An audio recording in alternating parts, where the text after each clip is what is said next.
North Carolina is on the verge of legalizing sports betting on your phone. They'll take a final vote tomorrow. Republicans in the General Assembly say there could be more on gambling this year, including the potential for more casinos.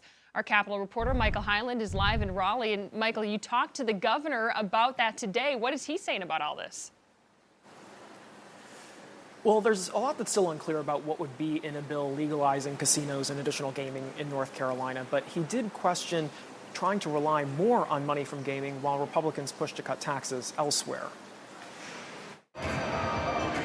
North Carolina leaders could bet on gaming to bring in more money. With the legislature close to approving mobile sports betting this week, Republicans say another bill legalizing more casinos and video lottery games could come soon. I think you see, when it comes to gaming issues, you just see some changes out there among the people. A recent nonpartisan analysis showed sports betting could generate about $585 million in gaming revenue, with about $100 million going to the state. A study commissioned by the conservative group Greater Carolina found legalizing 3 additional casinos could generate almost 3 times the gaming revenue of sports betting, and video lottery games even more than that. And a lot of the casinos that would be around would probably draw from other areas, other states. Democratic Governor Roy Cooper said he wants to see more details, including how much the state would make, but he questioned Republicans pushing to cut income taxes while looking for more gaming revenue. You're going to have a hole there that's going to be too big to fill by these gambling interests that we continue to talk about. Alexandra Sirota at the North Carolina Budget and Tax Center says more legalized gambling would have significant implications. Low-income North Carolinians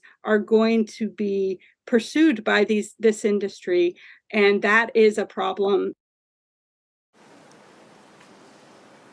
Under the bill that the House voted on today, sports betting could become legal early next year. That bill should go to the governor tomorrow.